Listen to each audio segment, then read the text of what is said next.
फसल कोई भी हो, कीटक तथा रोगों के लिए छिड़काव करना ही पड़ता है।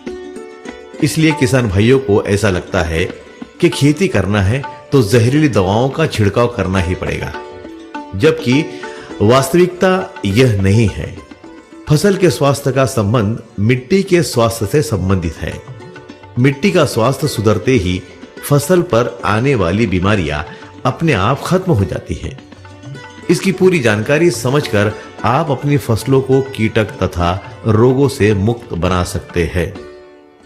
खेती रासायनिक हो या ऑर्गेनिक, फसलों को मिट्टी से जो भोजन मिलता है वो सूक्ष्म जीवाणुओं के माध्यम से मिलता है। जिस मिट्टी में सूक्ष्म जीवाणु कम से कम हो जाते हैं उस मिट्टी को बंजर, नापीक अथवा क्षारपण कहते हैं। उसमें कितना भी रासायनिक खाद डालो फिर भी कुछ पैदा नहीं होता। उपजाऊ मिट्टी या जिस मिट्टी में रासायनिक खाद कम डाला गया हो उसमें 1 ग्राम मिट्टी में 10 करोड़ सूक्ष्म जीवाणु होते हैं। रासायनिक खाद की मदद से खेती होने वाली मिट्टी में आज 1 करोड़ या उससे कम जीवाणु हैं। गोबर का खाद, जिसे गुजराती में छानिया खाद कहते हैं, इसको डालने के बाद दूसरे साल अच्छी फसल क्यों आती है? क्योंकि गोबर का खाद सड़ने के बाद उसमें से जो कार्बन निकलता है वो हमारे जीवाणुओं का भोजन है। दूसरे साल जीवाणुओं को भोजन मिलता है, इसलिए जीवाणुओं की संख्या बढ़ती है। परिणाम स्वरूप फसलों को ज्यादा भोजन मिलने के कारण ज्यादा उत्पादन मिलता है। उपरोक्त 3 बातों से यह समझ में आता है कि हमारी फसलों को भोजन प्रदान करने वाले सूक्ष्म जीवाणुओं की संख्या 10 गुना कम हो गई है। इसलिए हम रासायनिक खाद ज्यादा मात्रा में डालते हैं, तब भी फसल को उतना ही मिलता है जितना जीवाणु उपलब्ध कराते हैं। मतलब आज की खेती व्यवस्था में जीवाणुओं की संख्या कम हो जाने के कारण फसलों को भोजन कम मिल रहा है। आवश्यकता से कम भोजन का मतलब है कुपोषण। कुपोषण के कारण फसलें कमजोर हो जाती है, इसलिए उन पर कीटक तथा रोगों का अटैक होता है। जहरीली दवाओं के छिड़काव में कुछ कीटक तो मर जाते हैं, परंतु जो कीटक छिड़काव के बाद जिंदा रहते हैं उनमें जहरीली दवाओं की प्रतिकार शक्ति आ जाती है, फिर उनको मारना मुश्किल हो जाता है। एक और कारण है कुपोषण का।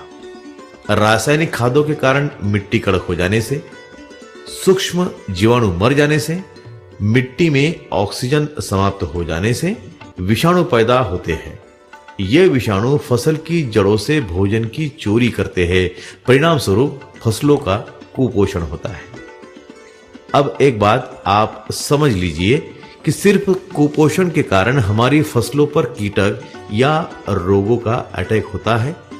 इतना ही नहीं, फसल के पत्ते छोटे छोटे आते हैं, पत्तों का कलर लाइट ग्रीन या पीला हो जाता है, फसल की ग्रोथ अपेक्षा के मुताबिक नहीं होती, शाखाओं की संख्या कम होती है, अचानक फूल गिरने लगते हैं, अचानक फल गिरने लगते हैं। परिणाम स्वरूप उत्पादन कम आता है।